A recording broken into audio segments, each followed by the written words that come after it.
Thank you, sir, for giving the permission. I welcome all you to our today's pending um lecture. I will discuss on antiplatelets and anticoagulants in ACS.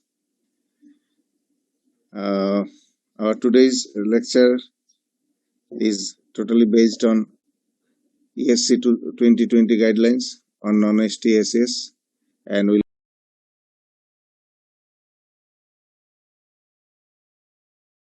phase, peri-interventional phase, and post-interventional phase. Something about the pathology, well-known picture. Plaque rupture and thrombus formation is the main culprit, and here the subtotal occlusion. Subtotal occlusion causes the unstable engine and ACS pathology, and the mural thrombus, that is total occlusion, causes ST elevated MI. The platelet cascade after plaque rupture occurs in three distinct bone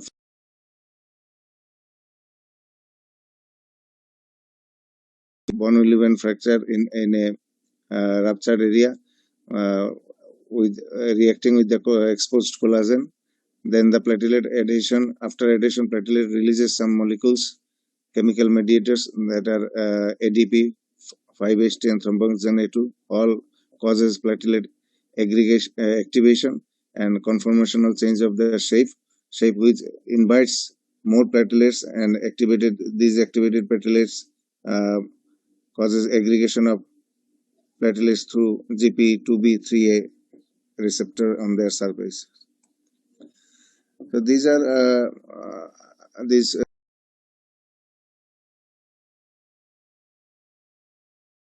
as antiplatelet therapy. That is the in short, aspirin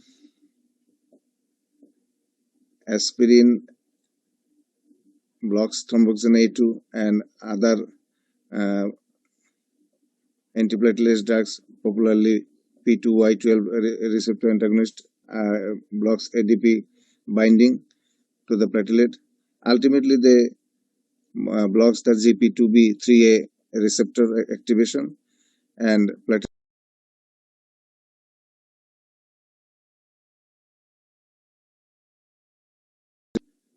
upstream VKA, vitamin K dependent clotting factor inhibitors inhibit in upstream coagulation cascade, and all other acts on the downstream, mainly on factor 10, activated factor 10A, that is in oral form drugs, apixaban, edoxaban, and rivaroxaban, and IV or subcutaneous enoxaparin, fondaparinux, and partially unfractionated heparin also act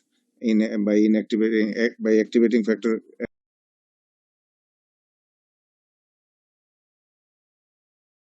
Unfractionated heparin and one oral anticoagulant dabigatran and IV bivalirudin, these act directly on the thrombin. So thrombin causes soluble, thrombin inhibitors inhibit the formation of fibrin mesh. Thus, the target of our antiplatelet activity and formation of thrombus occurs. So choice of antithrombotic drugs is not arbitrary.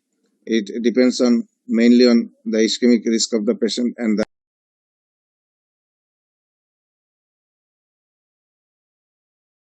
depends on patient's characteristics like age, sex, race, history of ischemic or bleeding events, clinical presentation of the patient, that is CCS or ACS, comorbidities of the patient, CKD, diabetes, peripheral arterial disease, heart failure, co-medication associated with the current medication, need of oral anticoagulation treatment, various drug-drug interactions are also important, and the procedural aspect, PCI versus CABG, the route of PCI, femoral versus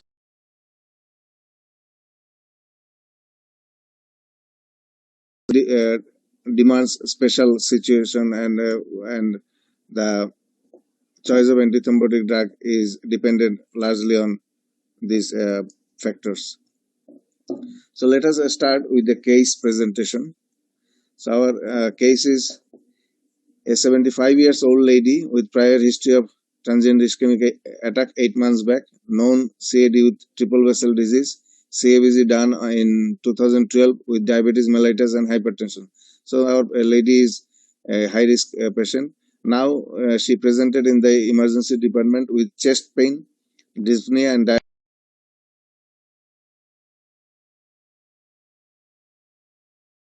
are almost normal, and physical examination is unremarkable. Her ECG shows ST depression in inferior leads and lateral leads and a old anteroseptal MI. So from this ECG and the presentation, I have a question, open question to my students. Before that, we are in the pre-treatment phase. So it is declared in ESC 2020 as pre-treatment defines a strategy according to which antiplatelet drugs, usually a P2Y12 receptor inhibitor, are given before coronary angiography and when the coronary anatomy is unknown. So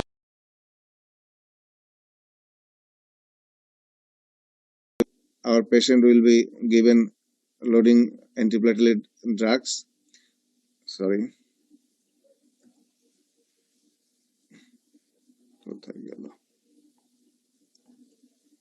Sorry, sir, to back could see.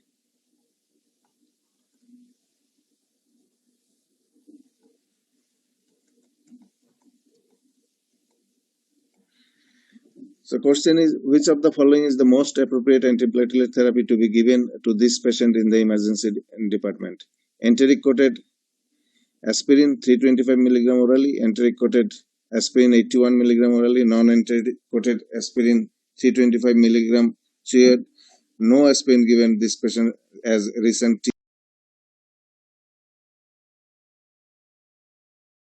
It is a very well known that the answer will be C. Because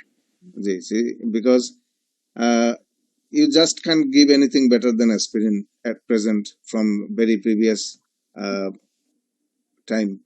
Aspirin is recommended for all patients without contraindications to an initial oral loading dose of 150 to 300 mg or 75 to 250 mg IV, and at a maintenance dose of 75 to 100 mg OD for long-term treatment. So it is recommended for all patients. So whether the patient has a TIA is not a contraindication for aspirin. So what about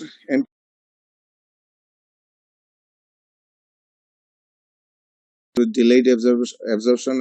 We need a more aggressive manner of absorption, so we prefer non-enteric-coated ASA. This is the aspirin, our trusted old friend, and I chose this banner, this leaflet from internet as a first aspirin seller buyer group. They said, interestingly, Bayer aspirin proved safe by millions and prescribed by physicians for headache, cold, neuralgia, lumbago pain, toothache, neuritis and rheumatism, but does not affect the heart. It was their first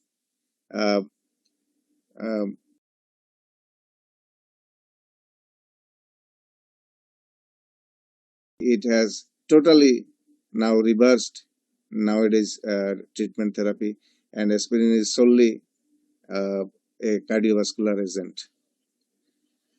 Now question 2. In addition to loading dose of aspirin, which one of the following antiplatelet drug is most suitable for our patients? Second drug, which one loading dose we will give? Clopidogrel, prasugrel or ticagrel? Who will be the best partner of aspirin? Which one you will choose? Answer. Sir মানে রোগীকে কোনো পিছিয়ে করা হবে, আমি ওই previous এই জায়গাটুকু মিস করছি স্যার। যদি পিছিয়ে করা না হয় আমরা পিছিয়েতে যাব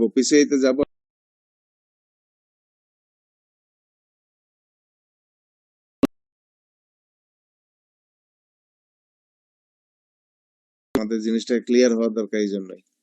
আচ্ছা, answer is almost all are equal importance. A P2Y12 receptor inhibitor is recommended in addition to aspirin, that is 1A, and it will be maintained up to 12 months. Options are prasugrel. Prasugrel in P2Y12 receptor inhibitor naive patients, je aage paye nahi, preceding to PCI. Very good. Your answer was in this perspective is right. 60 milligram loading dose. Ticagrelor, irrespective of the planned treatment strategy. Ticagrelor is either will invasive or conservative therapy will plan.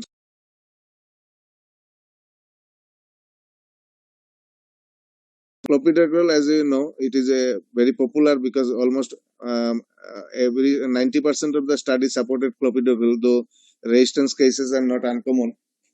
So clopidogrel is nowadays a bit pushed back on and said that only when prasugrel and ticagrelor are not available and cannot be tolerated, prasugrel or ticagrelor, then we can give clopidogrel. It is 1C. So prasugrel 1B, ticagrelor is also 1B, clopidogrel is 1C. But ticagrelor in our situation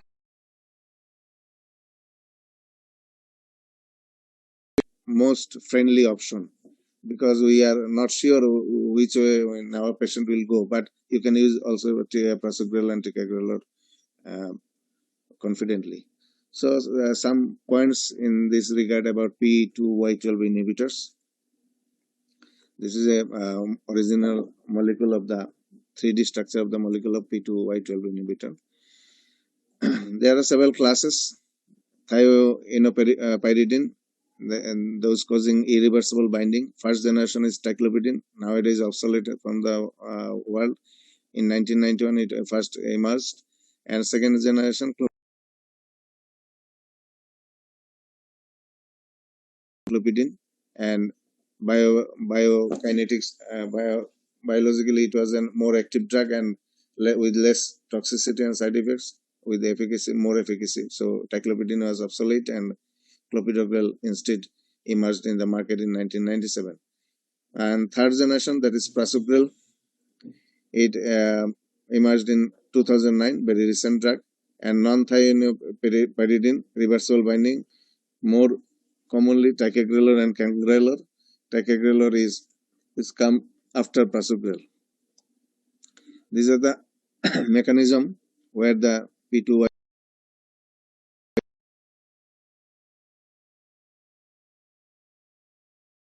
inhibiting ADP to binding to P2Y12 receptor, thus inhibiting the platelet to be activated. And all are common pathway is GP2B3A. Without this pathway, no platelet activation will occur. We will see later. In case of pharmacokinetics and pharmacodynamics, clopidogrel, prasugrel, both are intestinally absorbed and hepatic metabolism occurred. They are product and becomes active metabolite.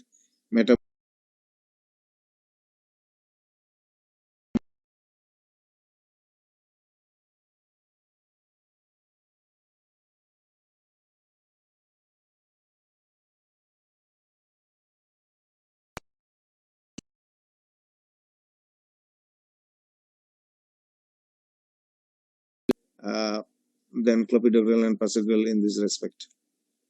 In short, the summary is reversibility. Clopidogrel and prasugrel irreversibly block the platelets for its lifetime, 8 to 10 days. But ticagrelor is reversible. So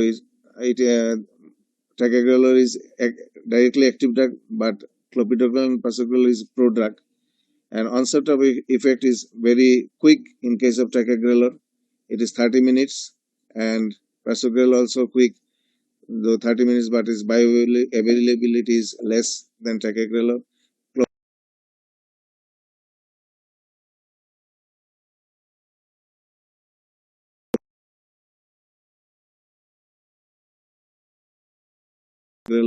So withdrawal can be done confidently 5 days before major surgery in case of clopidogrel and ticagrelor, and prasugrel for 7 days. Though it is mentioned that ticagrelor withdrawal can be done in 1 to 3 days.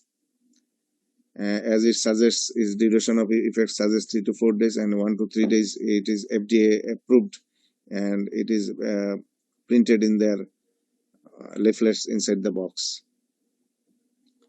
So who is the best P2Y12 inhibitor?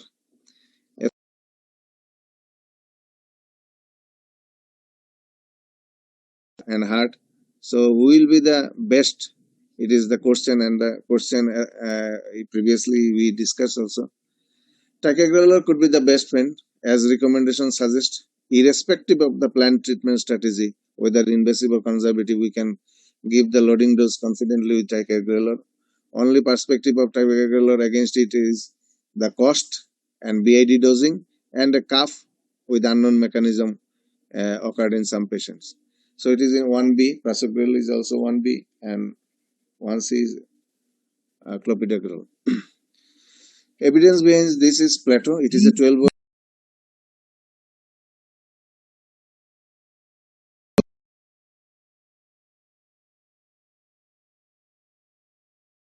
risk of cardiovascular mortality, death. The only drug showed this. This is why we love this medicine. Any other antiplatelet drugs did not show the reduction of cardiovascular death. Only the ticagrelor shows the cardiovascular death reduction. So we love this drug, and it is now the #1 choice worldwide. Use of prasugrel is okay, but it is a tough guy, so we should be careful about the bleeding it causes.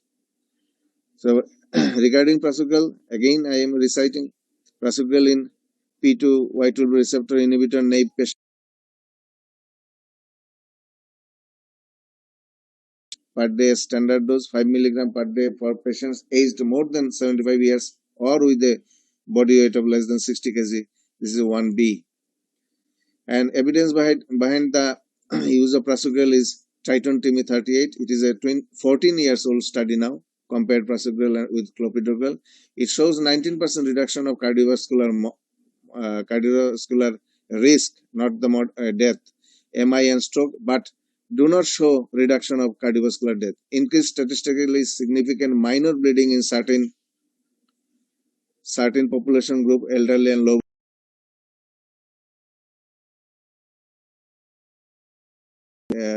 kg, and the prasugrel shows the bleeding, minor bleeding risk is more higher. Even not only minor, major bleeding also occurs. So handle prasugrel with care. Black box warning with prasugrel is history of TIA or stroke. You cannot choose it, and age more than 75 years or older. Prasugrel is generally not recommended because of the increased risk of intracranial and fetal bleeding. Weight less than 60 kg. Use cautiously in patient at risk for increased bleeding from trauma, surgery, and other pathological condition in those with severe hepatic impairment. These are all a consideration regarding prasugrel prior to prescribing it.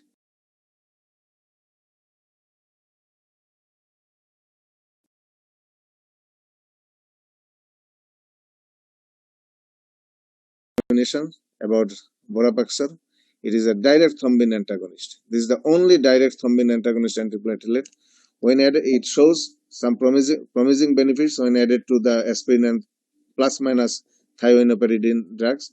It shows reduction of cardiovascular mortality, death, myocardial infarction and stroke, increase moderate or severe bleeding when prescribed with other drugs. So it is a bad side, and improved net clinical outcome. The benefit of Vorapaxar was consistent regardless of the timing of the MI, both early and late, with or without thiouinoperidine use. So it is a promising drug, and study is going on. It is in the pipeline now.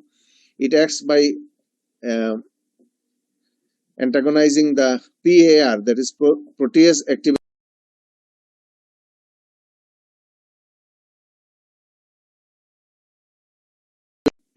platelet.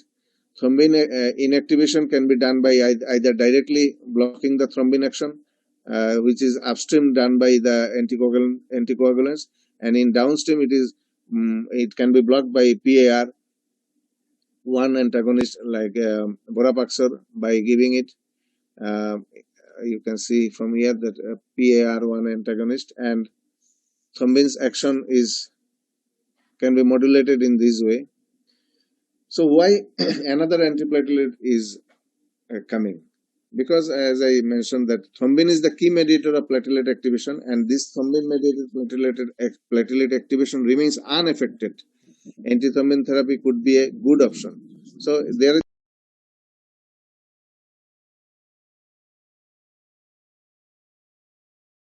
we can actually block the thrombin upstream and downstream by two different strategies, by blocking the PAR receptor and direct inhibition of thrombin in upstream coagulation factor. So Borapaxar was approved by for clinical practice from 2014, but still it is in study phases, so it is not so popular as bleeding risk is higher. So thumbs up for the management of our patient. We nicely manage the patient in our pre-treatment phase. Now we are sending her to a cath lab for further management. That is our peri-interventional management phase.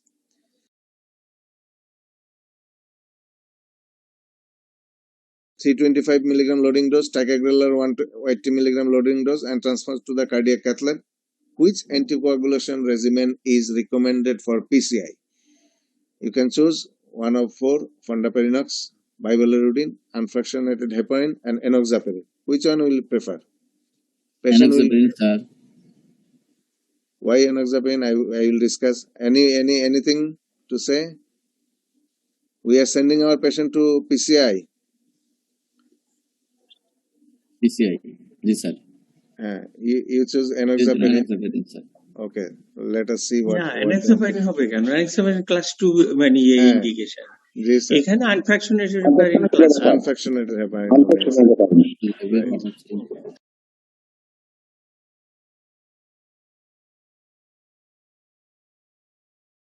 Then we are going through some pharmacological slide.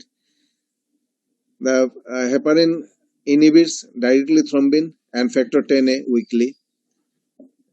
This is his weak action. And all other low molecular weight heparin actually nothing, but you can see from this picture that some portion of the pentasaccharide sequence is broken down, make it less side effective and more potent with more increased absorption. So low molecular weight is nothing. The pentasaccharide sequence of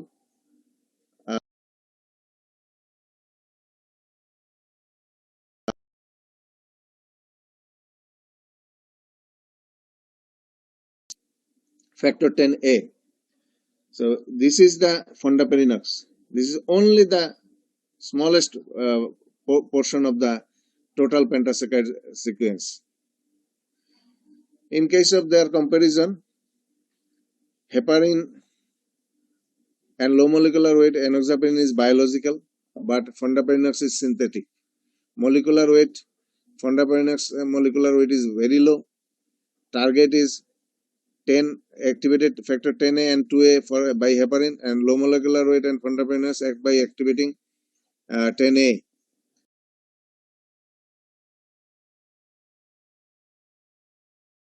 Low molecular weight, and for heparin it is only 30%. Half-life is 17 hours. In case of fondaparinux, low molecular weight is 4 hours, and heparin is very short half-life with 1 hour. This is also an advantage and disadvantage also. Renal excretion, low molecular weight and fondaparinux has renal excretion, but heparin has no renal excretion. It is also a good side for our CKD patients. There are antagonist. Protamine sulfate is heparin antagonist, and low molecular weight heparin no antidote. In case of heparin-induced thrombocytopenia, heparin causes thrombocytopenia in less than 5% patient. In case of enoxaparin, it is less than 1%. Fondaparinux not evidence to do so far. So advantages of Low molecular weight heparin and fondaparinux over heparin is better bioavailability and longer half-life after subcutaneous injection, independent clearance, predictable anticoagulant response, lower risk of heparin-induced thrombocytopenia, lower risk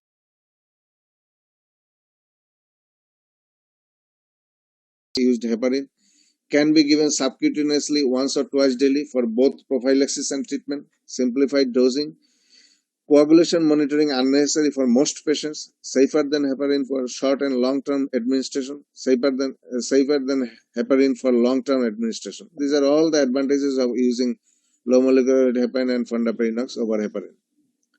So again, it comes in front of us after a few years.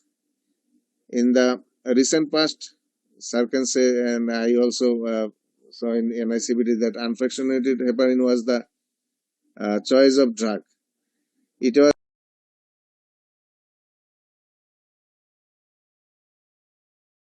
100 international unit per kg or lesser dose to 50 to 70 international unit per kg in combination when it is combined with GP2B3A inhibitor activated clotting time target is 250 to 350 second or 200 to 250 second if it is used with GP2B3A inhibitor, and it is recommended in patients undergoing PCI. Fondaparinux, all of us are known by our beloved sir's lecture on previous days. In case of medical treatment or logistic constraints for transferring the patient to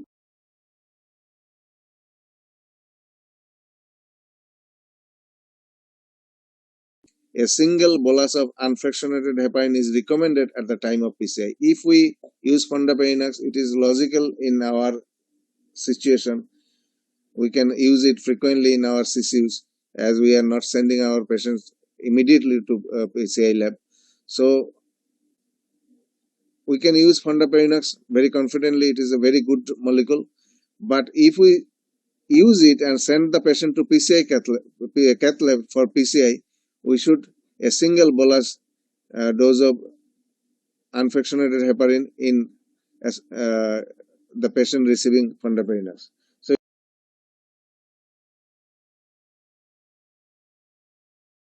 fondaparinux during PCI, because catheter thrombus formation was an issue with fondaparinux, and therefore so full dose of unfractionated heparin must be added to prevent thrombus formation when the patient proceeds to PCI.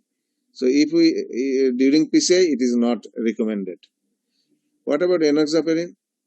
Should be considered in patients pre-treated with subcutaneous enoxaparin. If we treat our patient with subcutaneous enoxaparin previously, we will continue it. Contraindications of this is if creatinine clearance is less than 30 ml per minute,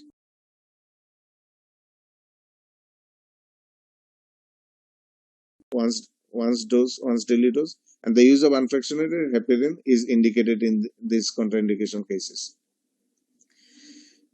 A slide about fondaparinux versus enoxaparin. I took it from our sir's lecture.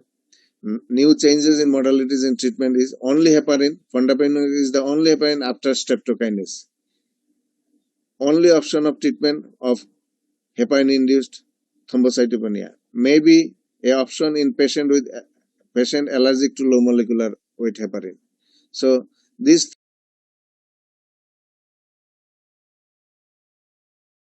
country like ours in CCU of SOMCs and other hospital where PCI facilities is not randomly available. Better pharmacokinetic profile of fondaparinux. Its half-life is longer. Once daily dose is possible instead of where enoxaparin shows lower half-life and once or twice daily. Actually twice daily, once daily in case of CKD patient or where aged patient we use cautiously. Few talks about bivalirudin. This picture is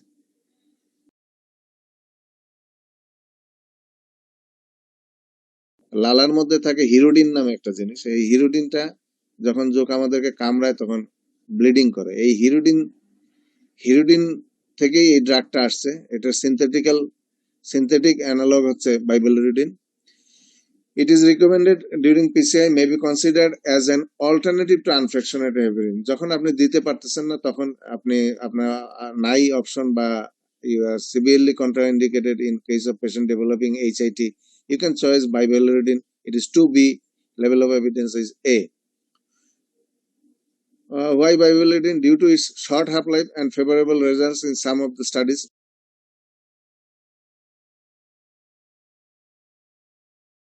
Not regularly. So mechanism of action is a complex one, and I will not discuss in this perspective.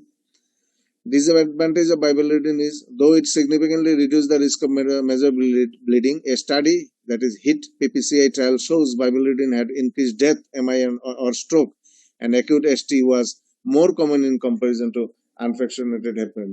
Though we can alternatively use, but it is not superior to unfractionated heparin. This is the message from HIT PPCI trial.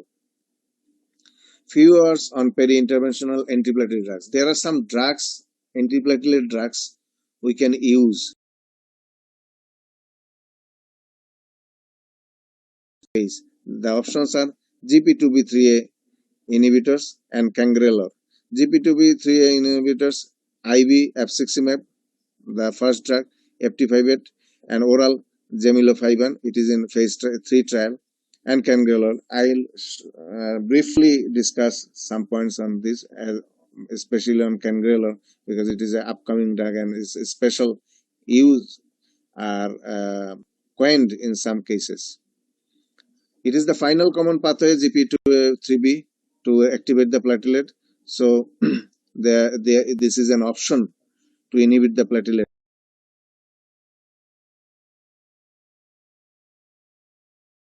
And efzimfumab is a monoclonal antibody. FT58 is a peptide, and tirofiban is a peptidomimetic drug. GP2B3A inhibitors in setting of potent platelet inhibition with ticagrelor or prasugrel, where randomized data on GP2B3A use is limited. Routine use of these agents cannot be recommended. This is not routinely recommended. It is in the guideline of 2020 ESC guideline. It is clearly stated that nevertheless use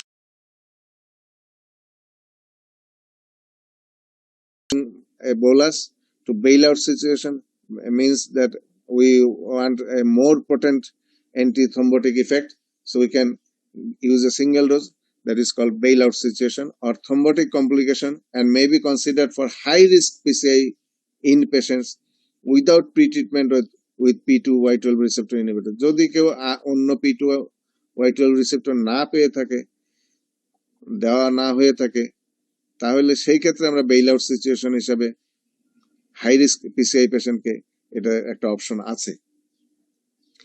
Oral gemilofiban is a product, non-peptide, and phase 3 study tested, so it is not in the market now. And few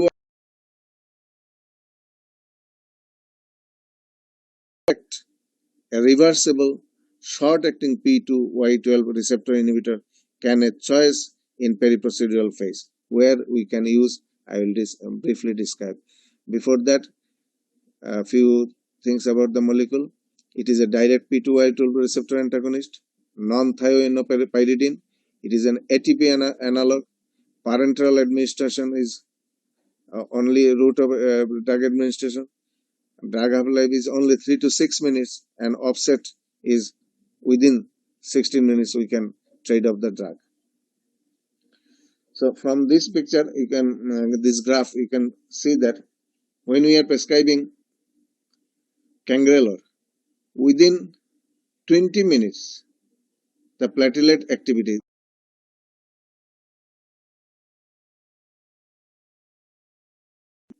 shortly after few seconds it reaches the plasma concentration, and within this time period platelet activity goes to the non-activated phase. So it is a very quick agent, and when we shut the drug off, after shutting the drug off, it platelet activity within next 20 to 30 minutes starts to rise.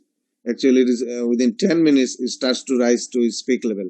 So it is a very potent drug, acts quickly, and we can off the drug quickly to restore the platelet activity. So after starting the cangular, plasma concentration of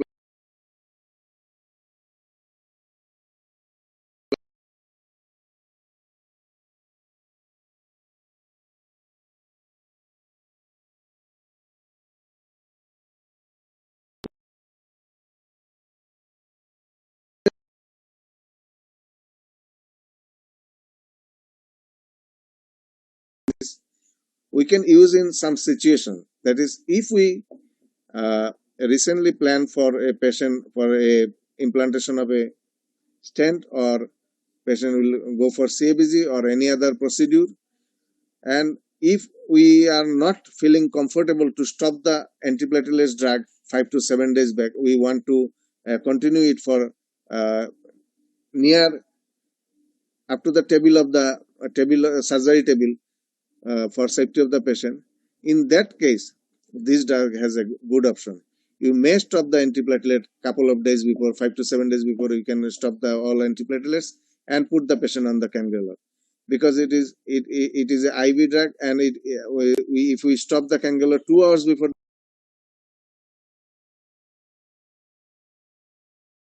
a breathing anticoagulant can be used in this situation where we are not feeling comfortable with our patient, that what will be happen if we stop the antiplatelet drugs and remain him left without any antiplatelet drugs for the 5 to 7 days before surgery. In that case, we can use cannula. In ACS cases, there is also some options.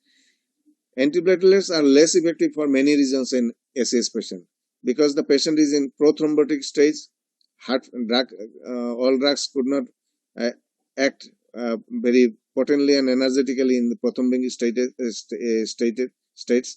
Heart failure, concomitant heart failure is present with edema.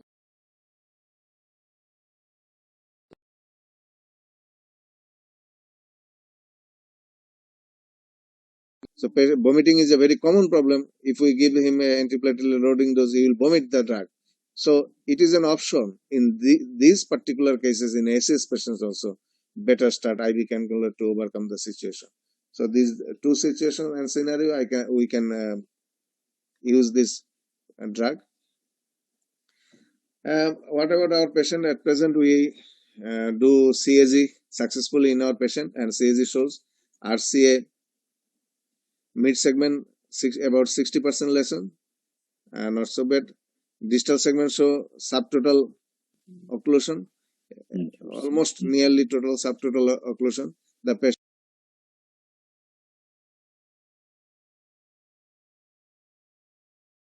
days in both the lesion very carefully, and it is well monitored and well adjusted to the patient. So implantation of days is done, and so far so good for the time being. Now we want to send our patient. Actually, the patient is already in the post-interventional phase and the maintenance treatment, and we have to prescribe some medicines to our lady. So another question number 4: given the patient presentation of ACS and culprit RCA stenosis, you decide to proceed with this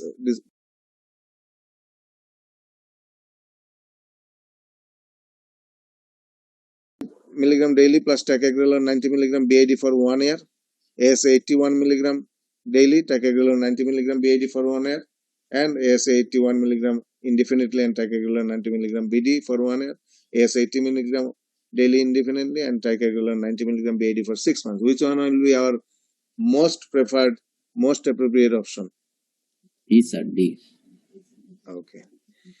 So here is the guideline. In patient with non-ST-ACS treated with coronary stent implantation, DAPT, double antiplatelet therapy with P2Y12 receptor inhibitor on top of aspirin is recommended for 12 months unless there are contraindications such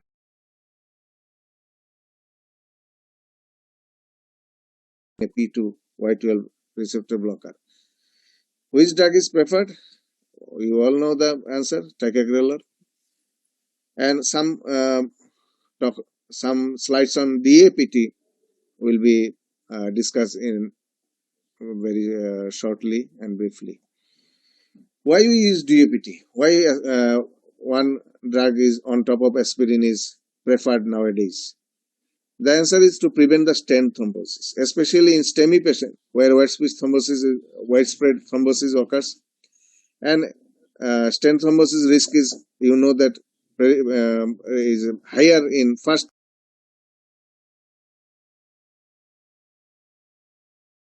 thrombosis risk is reduced. So we use DAPT to reduce the risk of early stent thrombosis.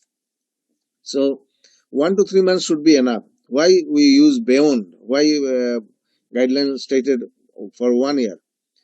Because the answer is to prevent recurrent MI and late stent thrombosis, which is not uncommon. So up to 12 months is recommended by guidelines. The extended duration, 3 modules of delivery of this DAPT. One is the extended duration. It is individualized treatment, treat your patient, not the stent. This is the basic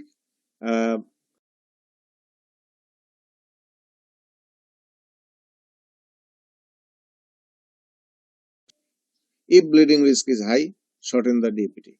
We cannot invite bleeding to reduce the stent thrombosis, which will be more dangerous. In case of stent thrombosis, you have several options. You can restent, you can go for surgery also. But if you invite the bleeding, you will shorten the all methods of treating the patient. So risk is the balancing option for us. What we will do, and the guideline recommends that. So there are 3 options.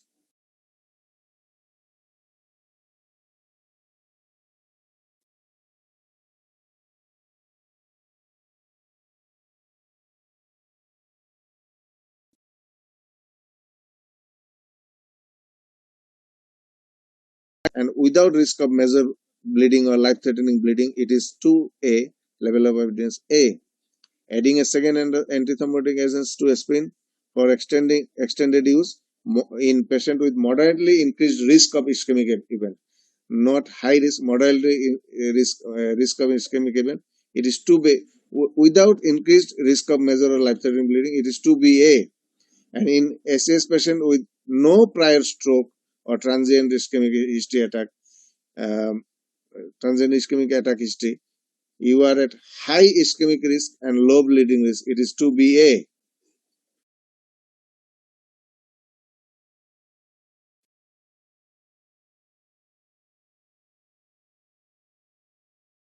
This is a low dose.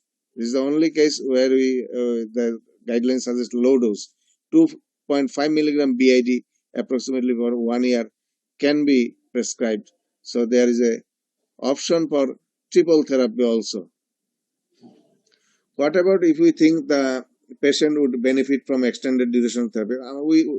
The evidence behind this is the Pegasus trial, where in patient with myocardial infarction more than 1 year previously, treatment with ticagrelor significantly reduced the risk of cardiovascular death, myocardial infarction and stroke, and increased risk of major bleeding.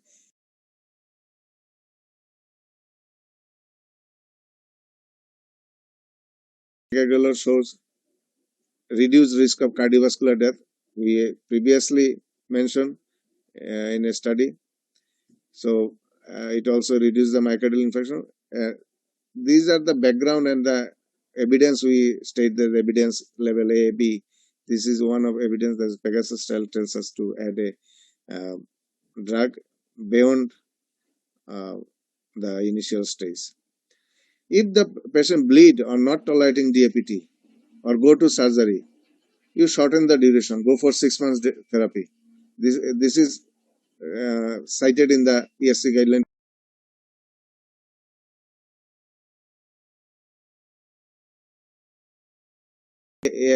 Precise depth score more than or equal to 25 or ARC-HB high bleeding risk criteria met, Discontinuation of P2Y12 receptor inhibitor therapy after 3 months should be considered. Here the option is 3 months. 2A evidence, level of evidence B. After stent implantation in patient undergoing a strategy of DAPT, stopping aspirin after 36 months should be considered depending on balance between ischemic and bleeding. If you want to use it beyond 1 year, up to 36 months, study is in hand, and it is solely dependent on the balance between ischemic and bleeding.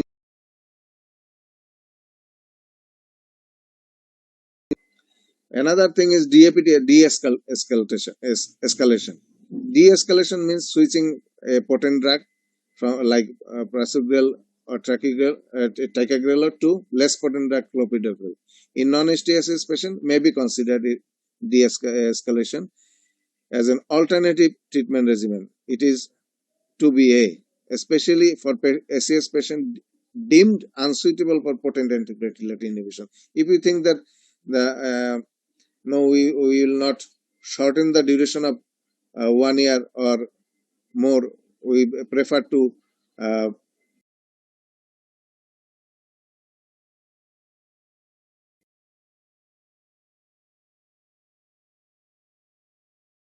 unguided based on clinical judgment or guided by platelet function testing or CIP2C19 genotyping, depending on patient's risk profile and availability of respective assays. In summary, this is a summary slide. We used aspirin, unfractionated heparin, fondapinox. These 3 drugs are class 1A, indication, and P2Y2 receptor is class 1A indication. Then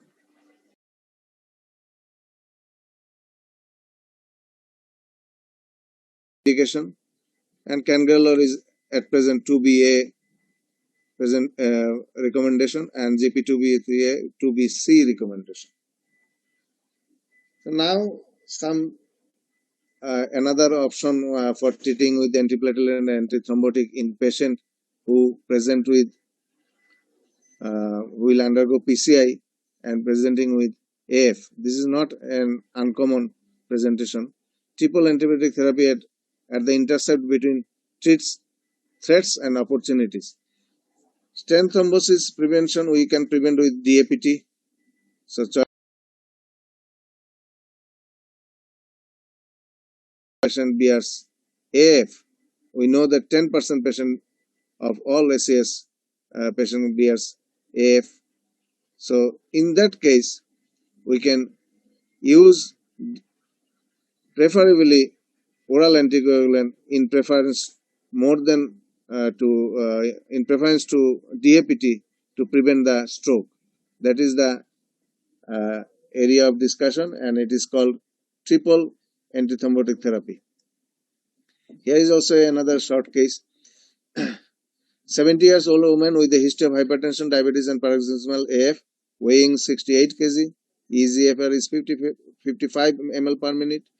Current medication is atorvastatin, captopril, metformin, empagliflozin.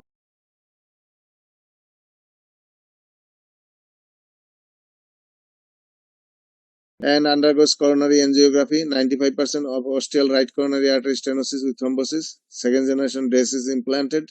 Heart rate controlled with beta blocker, but remains the AF. AF is not controlled. Echocardiography shows inferior wall, inferior septal and inferior apical hypokinesia with overall LVEF is 48%. So what will be the choice of medication in this patient? Patient is 70 years old with non-HTMI and AF, undergoing PCE, have undergone PCA and PCI, and we are discharging the patient. What will be the antithrombotic therapy should she be discharged on? ASA plus P2Y12 receptor inhibitor plus warfarin, ASA plus P2Y12 receptor inhibitor plus NOAC, P2Y2 receptor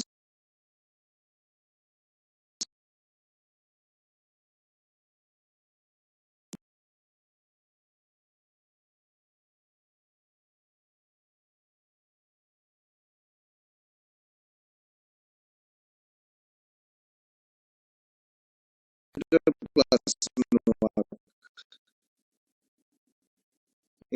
that case, low dose of aspirin for 4 weeks, clopidogrel 75 milligram daily for 1 year, and apixaban in this patient, apixaban was prescribed 5 milligram BID.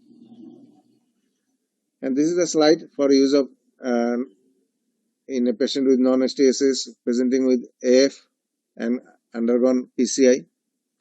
There's 3 options. One is the baseline option. Up to 1 week is recommended in ESC guidelines, though I mentioned it for 4 weeks in the previous slide. It is 1 week of triple therapy. It is default strategy. That is, we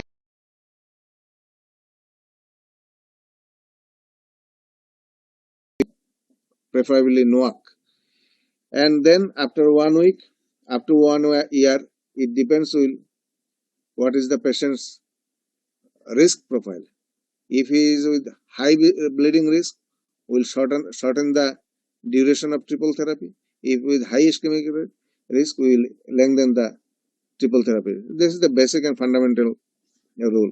So in next 1 year period, if the patient with high bleeding risk, we will use drop the triple therapy after 1 week and go for the double therapy, that is NOAC plus single antiplatelet therapy. All the study favors use of clopidogrel.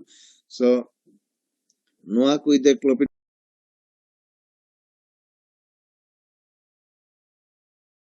12 months. If the risk is high ischemic risk and low bleeding risk, after triple therapy of 1 week, we will go for the triple therapy for extension for 1 month. Then after 1 month, we will go for double therapy, NOAC with single antiplatelet therapy for up to 1 year, then NOAC only. So these are the options nicely compiled in the guideline. The options of triple therapy, patient undergoing for PCI with non-STI, SES is oral anticoagulant, preference of NOAC, novel oral anticoagulant over VKA for the default strategy, and in all other scenarios if no contraindication. For both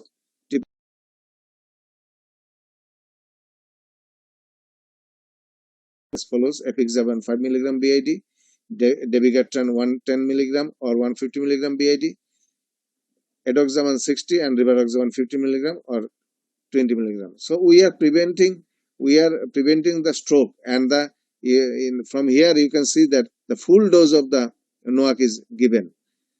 So in case of previous patient, option, in case of SES patient not presenting with F, there was a recommendation that you can use rivaroxaban in a very low dose, 2.5 milligram BID dose. Not in this situation. Few talks about NOACs. NOACs are non-vitamin K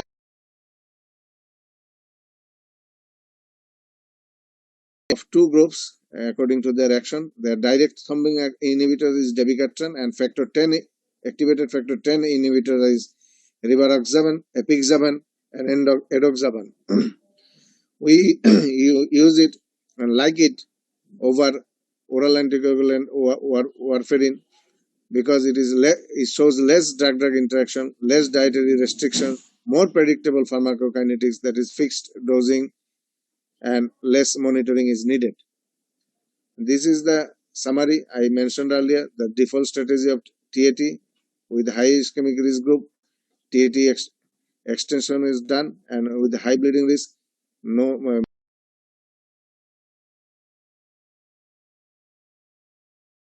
perspective.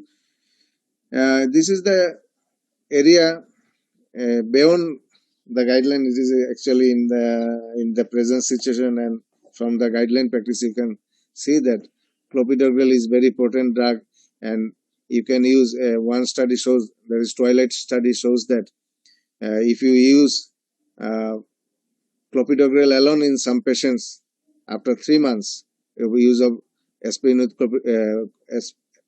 with ticagrelor or aspirin or only ticagrelor. One group given aspirin plus ticagrelor, and one group given after 3 months only ticagrelor.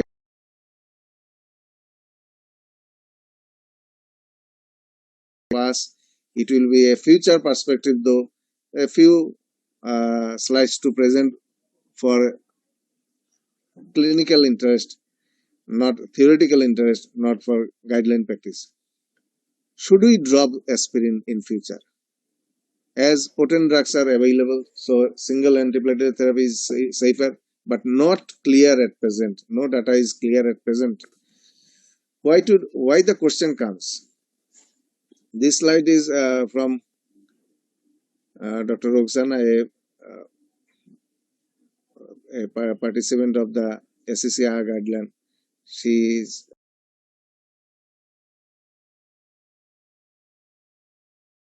in perspective of drop of aspirin. Aspirin inhibits prostaglandin synthesis, which has gastroprotective function. Therefore causes gastric erosion and bleeding. We know that. It is at higher doses it can promote vasoconstriction. So higher dose nowadays it is not recommended at all. Aspirin is a weak antiplatelet agent. It is not as potent as ticagrelor or prasugrel.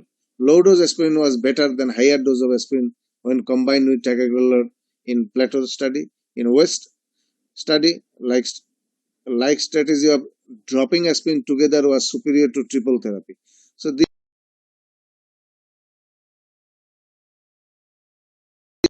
idea that should we drop the aspirin if a potent drug comes with full efficacy and less side effect. And another thing, aspirin causes reduction of the efficacy of P2Y2 drug blocker. So aspirin might abolish or decrease the proposed antithrombotic effect of P2Y12 receptor blockers in vivo that is mediated by the amplification of antiplatelet effect of inhibitory prostaglandins such as PGI2. What about the conclusion? Aspirin drop.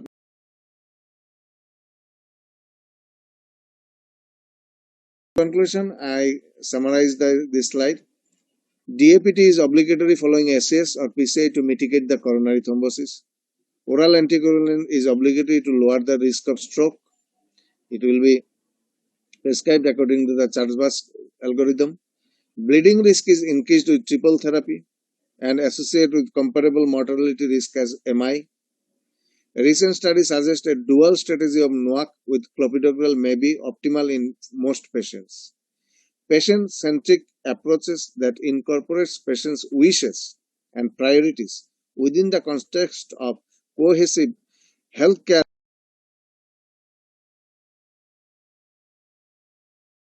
Patients' wishes and priorities also a recommendation that is inside our mind. If patient denies, if patient not appropriate, so not suitable for any therapy, we can choose and guidelines suggest you can deliver your therapy in 3 strategies. You can extend it. Up to 1 year is recommended for all. Up more than 1 year, you will judge. Less than 1 year, you will judge. And you can de-escalate, you can judge. So thank you all for hearing patiently a long discussion. And now I will give to my sir, beloved sir, to say.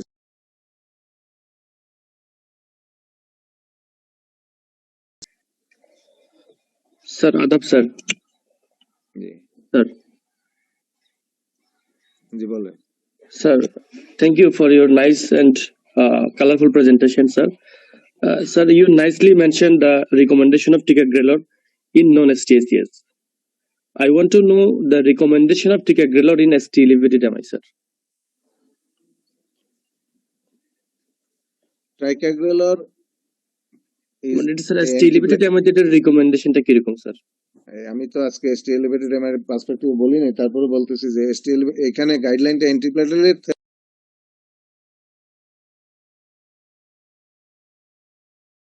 other drugs, ticagrelor is the most preferable one.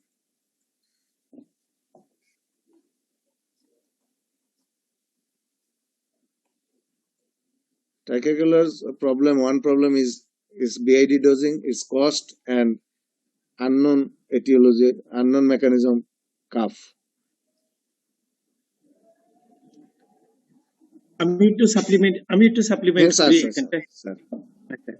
In case of HTMI, if you planned for PCI, then a potent P2Y2 inhibitor. আপনি জানেন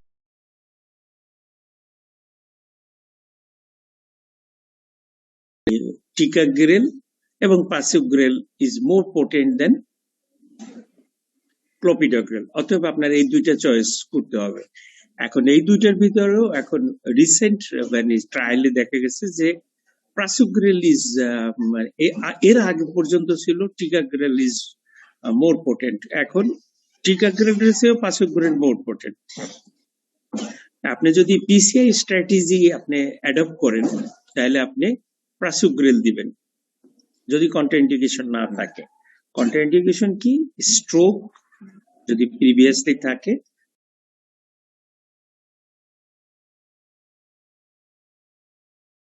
weight less than 60 KG থাকে, তাহলে maintenance ডোজটা আপনি 5 মিলিগ্রামের নিচে দিবেন। আর যদি প্রাসুগ্রেল কোনো ক্ষেত্রে না পাওয়া যায় সেক্ষেত্রে আপনি টিকাগ্রেল আপনি অ্যাড করতে পারেন। এবং প্রাসুগ্রেল এবং টিকাগ্রেল যে ক্ষেত্রে পাওয়া যাবে না সেক্ষেত্রে আপনি ক্লপিডগ্রেলও আপনি ইউজ করতে পারবেন। এই হলো আপনার যদি আপনি ইনভেসিভ স্ট্র্যাটেজি ইউজ করেন। আর যদি আপনি ইনভেসিভ স্ট্র্যাটেজি ইউজ না করে আপনি থ্রম্বোলাইটিক স্ট্র্যাটেজি ইউজ করেন সেক্ষেত্রে অনলি অপশন ক্লপিডগ্রেল। এক্ষেত্রে প্রাসুগ্রেল এবং টিকাগ্রেল আপনি বিশেষ ক্ষেত্রে দিতে পারবেন না।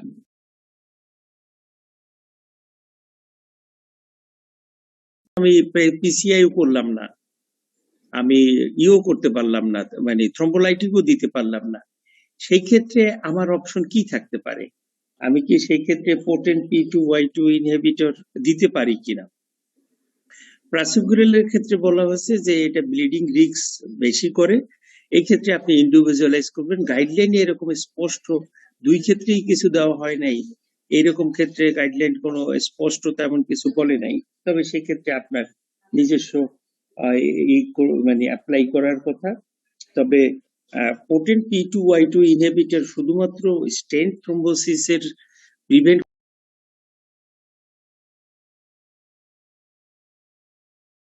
করার দরকার নেই।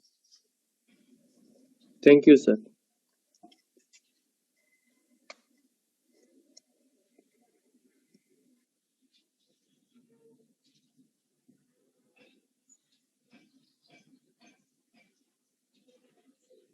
জায়গা থেকে সে অনেক কিছু কালেকশন করছে, কিন্তু 2017 জিএপিটি মানে তুমি যদি আরটু হাইলাইট করতা যে ক্লিনিক্যাল সিচুয়েশন হিসাবে, যেমন ক্রনিক স্টেবল অ্যাঞ্জাইনায় আমি সেখানে ডুয়েল অ্যান্টিপ্লেট, যেটা কমনলি আমাদের প্রশ্ন যে আমরা সেখানে ডুয়েল অ্যান্টিপ্লেটলেট দিব কি দেব না।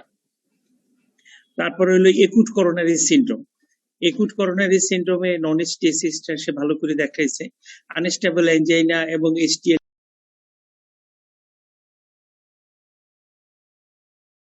কি করব, এই সিনারিও গুলো, যেমন 1 বছর পর্যন্ত dual antiplatelet as a default strategy.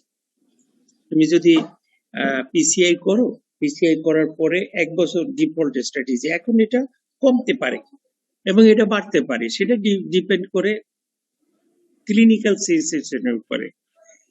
এই ক্লিনিক্যাল সিচুয়েশনে হলো high bleeding risk, very high bleeding risk and low মানে bleeding risk.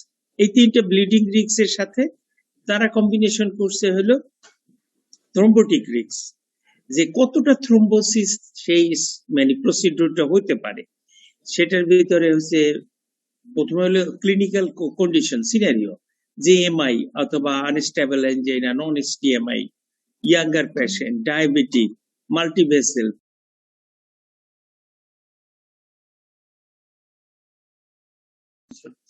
more than 60 millimeter plant stented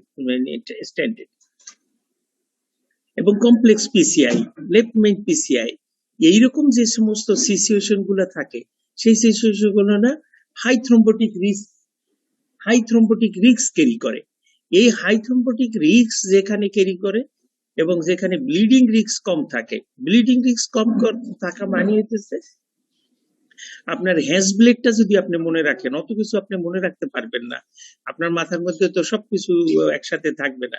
আপনি হ্যাজব্লেডটা যদি মনে রাখেন যে ওল্ডার এজ গ্রুপ আছে, রেনাল ফাংশন এবং লিভার ফাংশন তার ইম্পেয়ার্ড আছে, কনকমিটেন্ট তার অ্যান্টিকোগুলেন্ট ড্রাগ তার ইউজ আছে, অ্যালকোহল তার ইউজ করে,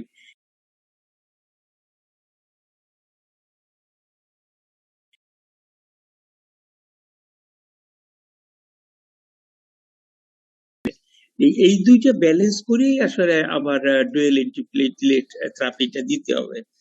এখন ওই যে অনেকেই যেটা আসলে বার্নিং কোশ্চেন, আপনারাও ফেস করেন, আমরাও ফেস করি, একবার ডুয়েল অ্যান্টিপ্লেটলেট দেওয়া হয়েছে, এটা বছরের পর বছর চলতেছে। Is it necessary to continue the dual antiplatelet therapy?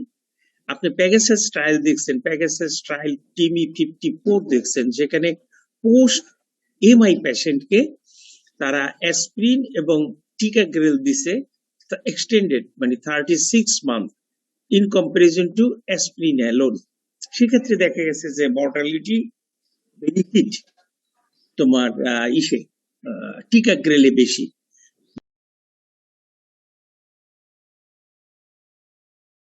তো এই ক্ষেত্রে আপনি যদি দিতে পারবেন, স্টেবল পেশেন্টকেও আপনি দিতে পারবেন যদি তার ব্যাকগ্রাউন্ডে এমআই থাকে, either non ST elevated MI আর এসটি এলিভেটেড এমআই, সেক্ষেত্রে এক্সটেন্ডেড ইউজে দিতে পারেন, কিন্তু আপনার মনে রাখতে হবে যে একটু ব্লিডিং হতে পারে।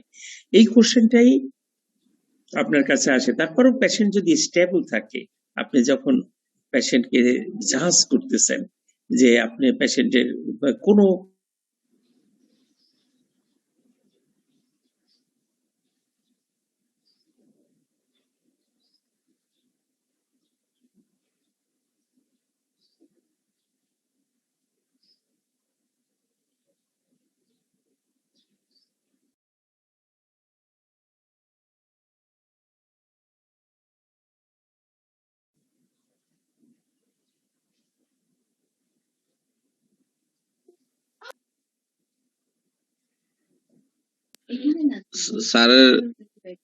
স্যারকে শুনতে পাচ্ছি না স্যার।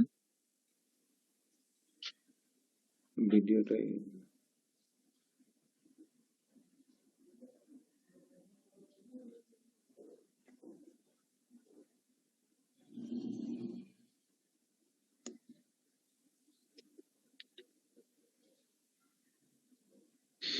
স্যার স্যার আপনি ওই স্লাইডে যেটা দেখাইছিলেন স্যার, হুম ওই টিকাগ্রেলর যেটা, ওইটা বলছিলেন স্যার আমাদের যখন বা হ্যাঁ। যেতেও পারে নাও যেতে পারে, তখনই মাত্র টিকাগ্রেলরটা ইউজ করবো, তাই না স্যার? না না না, টিকাগুলোটা বলা হয়েছে যে যদি আমাদের কোনো প্ল্যান না শিওর না থাকে বা শিওরই থাকে, ইনভেসিভ ও কনজারভেটিভ দুইটাতেই আমরা ইউজ করতে পারি।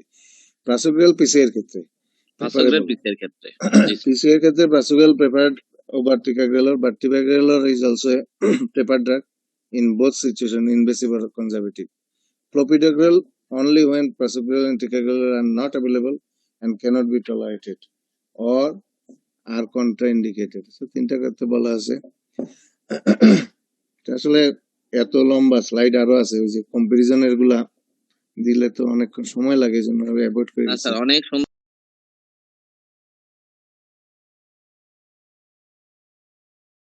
কিন্তু এই যে ক্লিনিক্যাল কনটেক্সটটা স্যার যেটা বলছেন, স্যার বলো। স্যার এতক্ষণ আপনাকে শুনতে পাইনি স্যার আমরা। হ্যাঁ, আমি একটু ডিসকানেক্ট হয়ে গেছিলাম। এই মানে আসলে ওই যে অ্যান্টিপ্লেটেড দিতে গেলে মানে পেশেন্টের ইন্ট্রিনসিক এবং এক্সট্রিনসিক ফ্যাক্টর কনসিডার করতে হবে, একসাথে ইসকেমিক এবং এই করতে হয়, থ্রম্বোটিক রিস্ক মানে ক্যালকুলেশন করতে হয়। এই কতগুলো জিনিস আপনার মাথার মধ্যে রাখেই আপনার করতে হবে। আপনি পিসিআই করতেছেন না মেডিকেল ম্যানেজমেন্ট দিচ্ছেন না সিএবিজি করতেছেন, পেশেন্টের এজ কত, কোমরবিড কন্ডিশন কি আছে,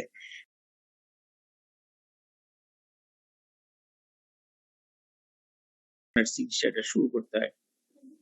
এবং এই ক্ষেত্রেই হলো আপনার আসল কাজটা, যে সে সিঙ্গেল অ্যান্টিপ্লেটলেট পাবে না ডুয়েল অ্যান্টিপ্লেট পাবে, ডুয়েল অ্যান্টিপ্লেটলেট পাইলে কতদিন। আমরা দেখছি অনেক ক্রনিক স্টেবল এনজাইনার পেশেন্টরে ডুয়েল অ্যান্টিপ্লেটলেট দেওয়া আছে, এমনকি প্রাসোগ্রেল টিকাগ্রেল পর্যন্ত দেওয়া আছে। হ্যাঁ, কোম্পানি যে তারে বুঝায় যে এটা পোটেন্ট অ্যান্টি দিয়ে দিতেছে। বড় বড় কার্ডিওলজিস্ট, আপনার চেয়েও বড় কার্ডিওলজিস্টরা দিয়ে দিতেছে।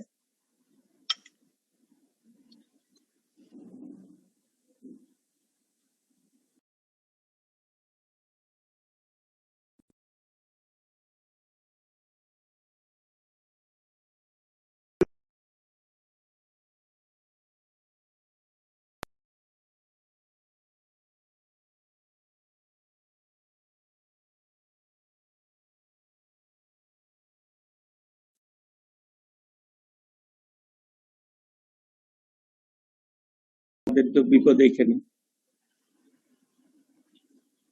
ঠিক আছে, আরো কোনো কোশ্চেন থাকলে জিজ্ঞাসা করেন, আমি পরে লাগলে সাপ্লিমেন্ট করব। স্যার মোশারুল।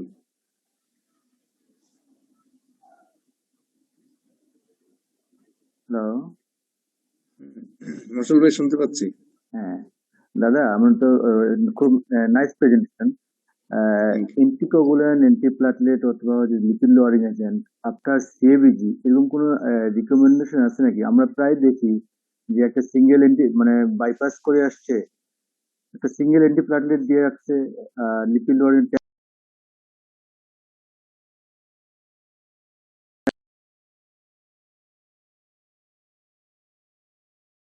এটা কি কোনো রিকমেন্ডেশন আছে? এটা স্যার কাছ থেকে শুনি আমরা। স্যার কি বলেন? স্যার স্যার স্যার এরকম যে মানে লিপিড লোয়ারিং হাই ডোজে লো ডোজে দিয়ে রাখছে। হ্যাঁ প্রায়, হ্যাঁ দাদা প্রায় সময় দেখা যায় 10 মিলিগ্রাম দিয়ে রাখছে, আর একটা সিঙ্গেল অ্যান্টিপ্লাটলেট দিয়ে রাখছে, চলতেছে এরকম করে। এখন যে ডুয়েল অ্যান্টিপ্লাটিলেট কতদিন দিতে হবে? এটা কি লাইফ লং না কতদিন? অনেকে তো লাইফ লং দিয়ে দেয়। মানে আপনার চলতে থাকে। মোশারুল, আপনার কোশ্চেনটা কি ছিল? স্যার আমার কোশ্চেনটা ছিল যে অ্যান্টিপ্লাটলেট এবং হচ্ছে যে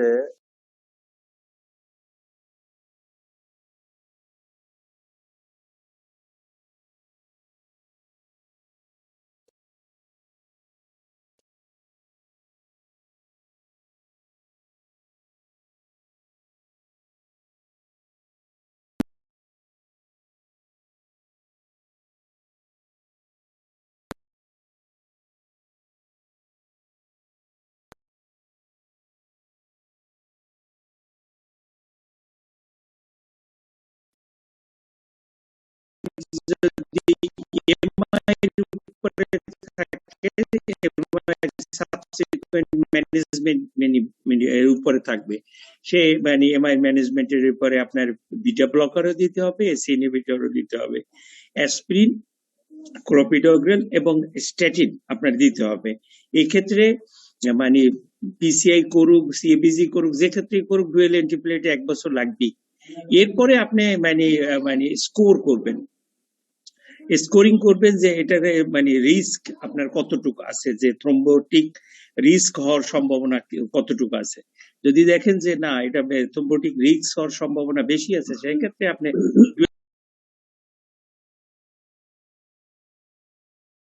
36 মান্থ পর্যন্ত আপনি এক্সটেন্ডেড করতে পারবেন। এর মাঝখানে আপনি দেখতে হবে যদি আর কোনো ইভেন্ট না হয়, তাহলে 3 বছর পরে আপনি যে এটা বন্ধ করে দিতে পারবেন। কিন্তু যদি দেখেন যে না, এরপরেও তার ইভেন্ট হয়, অ্যানজাইনা থাকে, তাহলে ইসিজি তে চেঞ্জ আছে, আপনি তাহলে এটা কন্টিনিউ করতে পারবেন মানে অ্যাকর্ডিং টু ক্লিনিক্যাল রেসপন্স। কিন্তু একটা প্রাসুগ্রেল দিয়ে রাখা মানে আর কিছু না দিয়ে রাখা, এইটাই নেই। আসল ব্যাকবোন অ্যাসপ্রিন থাকবেই, অ্যাসপ্রিনের সাথে অ্যাডিশন অন্য কিছু। এখন মানে ক্রনিক স্টেবল অ্যানজাইনায়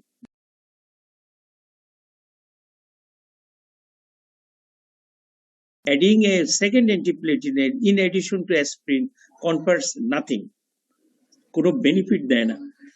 বেনিফিট দেয় না যদি এটা ক্রনিক স্টেবল অ্যানজাইনা থাকে, কিন্তু যদি এমআই থাকে কিন্তু ডেফিনেটলি বেনিফিট দেয়। এই ক্ষেত্রে মানে অল কজ মর্টালিটি এবং থাকে, কিন্তু ব্লিডিং রিস্ক একটু বেশি থাকে। আর বাকি যে দুইটা মানে আছে লিপিড লোয়ারিং, এটা আন্ডারলাইং কজের উপরে নির্ভর করবে যে সে কতদিন পাবে, সামটাইমস লাইফ লং পাবে।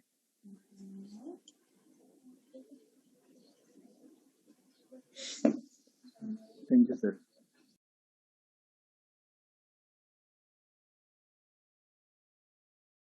আমাদের তো আসলে ওই যে অ্যাসপ্রিন যোগ করাটা মানে প্রাইমারি প্রিভেনশনের জন্য অ্যাসপ্রিন যোগ করাটা এখন একদম মানে হয়ে গেছে। সব ক্ষেত্রেই কিন্তু অ্যাসপ্রিন যোগ করা যায় না প্রাইমারি প্রিভেনশনের ক্ষেত্রে। সেকেন্ডারি প্রিভেনশনে আপনি যে কোনো সময় আপনি অ্যাসপ্রিন যোগ করতে পারেন, এটা কোনো ধরনের হিসাব ছাড়াই। প্রাইমারি ইসে করতে গেলে মানে ডায়াবেটিস আছে, হাইপারটেনশন আছে, পেশেন্টের ফ্যামিলি হিস্ট্রি বেশি, ব্লাড এইজ বেশি আছে, সেই সমস্ত ক্ষেত্রে মানে আপনি মানে অ্যাসপ্রিন অ্যাড করতে পারেন। অথবা যে ক্ষেত্রে এসসিবিডি রিস্ক লিমিটার 20% এর উপরে থাকে,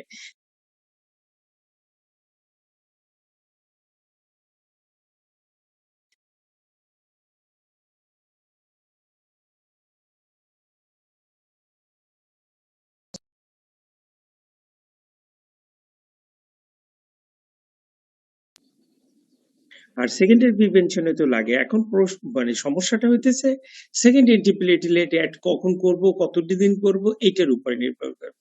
এটা টোটালি আপনার ক্লিনিক্যাল সিনারিওর উপর নির্ভর করবে, আন্ডারলাইং ইটিওলজির উপর নির্ভর করবে। এবং এটিএল ফিব্রিলেশন যদি থাকে তাহলে সেক্ষেত্রে কিন্তু মানে আপনার অ্যান্টিকোয়াগুলেন্ট মানে আর মানে প্লেটলেট দুইটা একত্রে হ্যান্ড বাই হ্যান্ড চলবে। যদি পিসিআই না করেন তাহলে মানে অ্যান্টিকোয়াগুলেন্টের সাথে একটা অ্যান্টিপ্লেটলেট চলবে, এটা প্রেফারেবলি ক্লোপিডোগ্রাম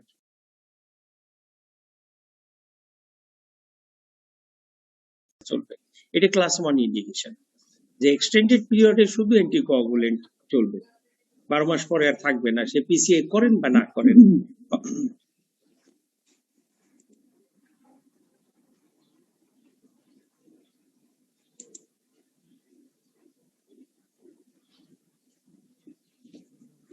টু 2017 গাইডলাইনটা প্রদীপ একটু দেখাইলে ভালো হতো, কারণ এটাই হলো মানে এবছর সম্ভবত 2021-এ নতুন করে গাইডলাইন আসবে, অ্যান্টিপ্লেটলেটের আবার নতুন গাইডলাইন আসবে, এসটি এলিভেটেড এমআইও মনে হয় নতুন গাইডলাইন আসবে, 4টা পাইপলাইনে আছে। অ্যান্টিকোয়াগুলেন্ট ঢুকাই ফেলছেন, অ্যান্টিকোয়াগুলেন্ট তো দরকার ছিল না, অ্যান্টিকোয়াগুলেন্ট বাদ দিয়ে দিলে আপনি মানে সিনারিও হিসাব করে যদি আপনি করতেন যে ক্রনিক স্টেবল এনজাইনায় আমরা কি মানে করব, তারপরে হলো যে গ্রুপটা পিসিআই করবে সেই গ্রুপটা কি, পিসিআই না করলে কি, ঠিক এসিএস ও একইভাবে ওরা ওইভাবে ওইখানে মানে করছে। আর ডেপ্থ পিসাইজ স্কোর এটা কম্পিউটার জেনারেটেড প্রোগ্রাম, একটা 6টা প্যারামিটার ঢুকিয়ে দিলে হয়ে যায়। ওই যে সিরাম ক্রিয়েটিনিন থেকে এইজ আর ঢুকাইলে ও বলে দেয় ডেপ্থ স্কোর 25-এর বেশি, 25-এর কম। স্যার তারপর আপনি অনেক এই করছেন, অনেক গুছানো আছে, এটা অনেক পরীক্ষার প্রশ্নের সাথে এই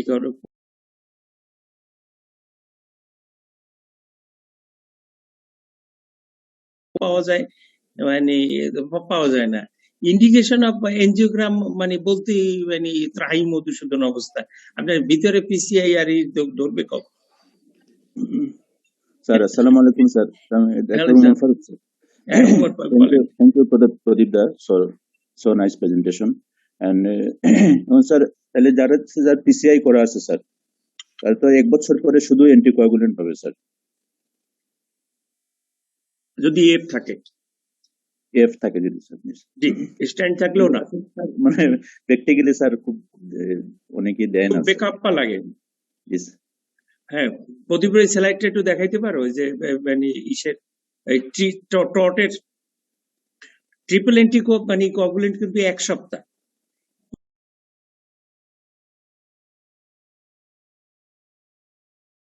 তাই কিন্তু যদি না থাকে তাহলে এক্সটেন্ড করতে পারেন আপনি 1 মাস পর্যন্ত।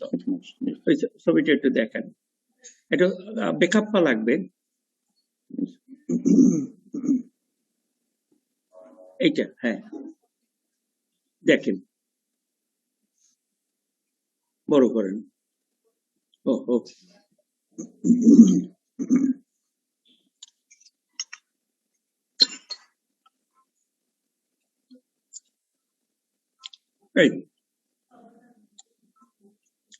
এইখানে দেখেন, যদি হাই ব্লিডিং স্কোর থাকে অথবা না থাকে, ডিফল্ট স্ট্র্যাটেজি যেটাই হোক না কেন, ক্লাস 1 ইন্ডিকেশন হলো ট্রিপল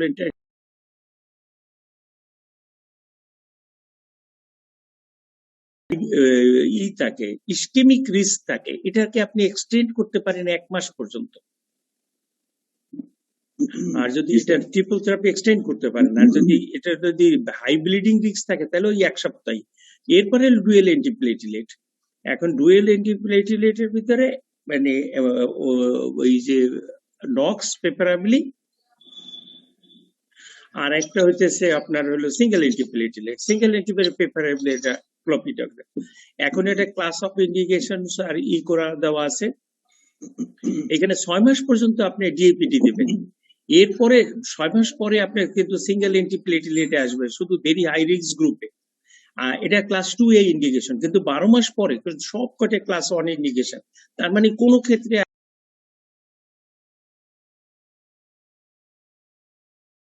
সবকটা হলো নক্স থাকবে এবং এটা ক্লাস 1 ইন্ডিকেশন।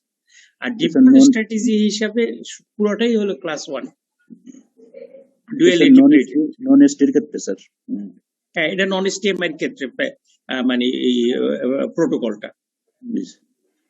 স্যার একটা প্রশ্ন এখানে আমার আছে আর কি, সেটা হচ্ছে এর পরবর্তীতে আমি 1 ইয়ারের পরে চলে গেলাম নোয়াক অনলিতে সব ক্ষেত্রেই, অ্যান্টিপ্লেটিলেট যদি হাই ইসকেমিক রিস্ক থাকে তাও রাখলাম না। এটা কি স্যার ওই ড্রপিং এর কথাই কি বলতেছে কিনা ভবিষ্যতে? নোয়াকি যদি আমাদের এত প্রেফারেড হয় তাহলে আমরা অ্যান্টিপ্লেটিলেট নিয়ে এত কেন চিন্তা করতেছি? আন্ডারলাইং ইটিউল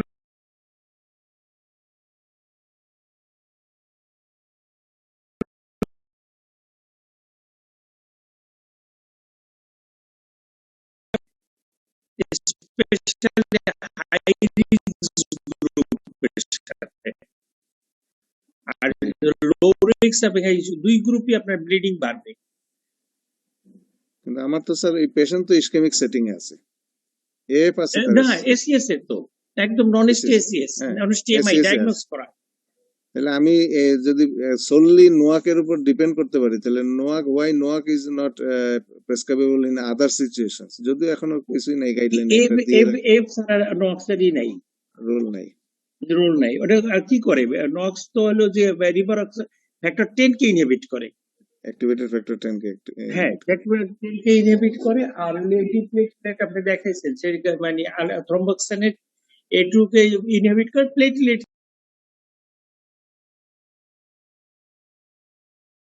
বার্ডেন থাকে হলো আপনার কোয়াগুলেশন, আর ওখানে মেইন বার্ডেন থাকে হলো প্লেটলেট অ্যাক্টিভেশন। ফার্দার ইসকেমিয়ার চান্সটা কি স্যার আমি ওপেন রাখতেছি না ব্লিডিংটারে মিনিমাইজ করার জন্য? না, ফার্দার ইসকেমিয়ার আপনি প্লেটলেট এগ্রিগেশনের চান্স আপনার ওপেন থাকতেছে। কোয়াগুলেশন যদি আপনার মেইনটেইন হয়, ওয়েল কোয়াগুলেটেড থাকে, তাহলে আর এই ইসকেমিয়া মানে হওয়ার চান্স কম থাকবে। হবে না যে এমন কথা না, থাকবে, কম থাকবে। জি স্যার।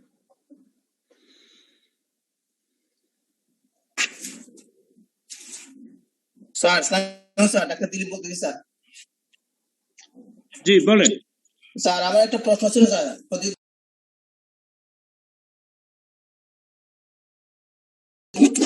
আমার প্রশ্নটা হচ্ছে এসপিরিন রেজিস্ট্যান্স সম্বন্ধে জানতে চাচ্ছিলাম, বুঝে গেছি একসময় পড়ছিলাম এসপিরিন রেজিস্ট্যান্স, এটা সম্বন্ধে জানতে চাচ্ছিলাম।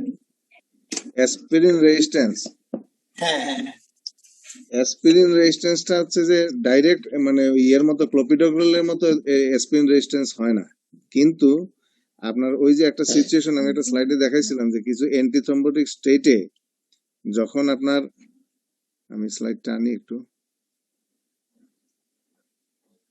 এই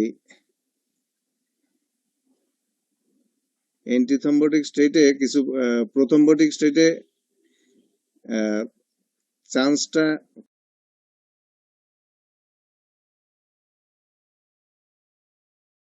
ফেলিউরের পেশেন্ট যদি থাকে সাথে, তাদেরও দেখা গেছে অ্যাবজর্পশন রেটটা খুবই কম হয় অ্যাসপিরিনের। তো এইসব ক্ষেত্রে অ্যাসপিরিনটা আপনার এমনিতেই লো ডোজে কাজ করার সম্ভাবনা খুবই কম, আবার হাই ডোজ দিয়ে আপনি ব্লিডিংটারও ইয়ে করতে পারতেছেন। আমি স্লাইডটা পাচ্ছি না, তো আনতে পারা যায় না। সেই ক্ষেত্রে অ্যাসপিরিনটার রেজিস্ট্যান্সটা বলা হয় যে ডেভেলপ করে, আরো কিছু ফ্যাক্টর আছে আমার এই মুহূর্তে মনে নাই, এই 2-3টা মনে আছে পেরিফেরাল, যে 2-3টা। স্যার একটু যদি সাপ্লিমেন্ট করেন। প্রশ্ন ছিল কি অ্যাসপিরিন রেজিস্ট্যান্স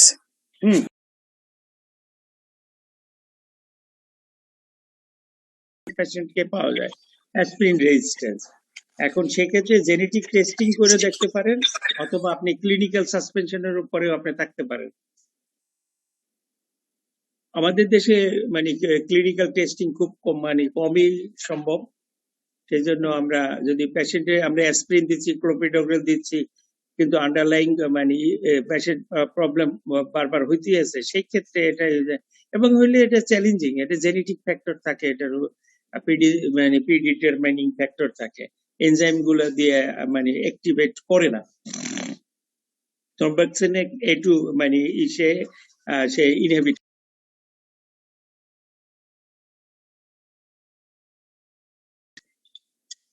এবং মানে রিপিটেড প্লেটলেট অ্যাক্টিভেশন হয় এবং এর জন্য পেশেন্টের প্রথম বডি গ্যাস্ট্রিক বাড়তে থাকে।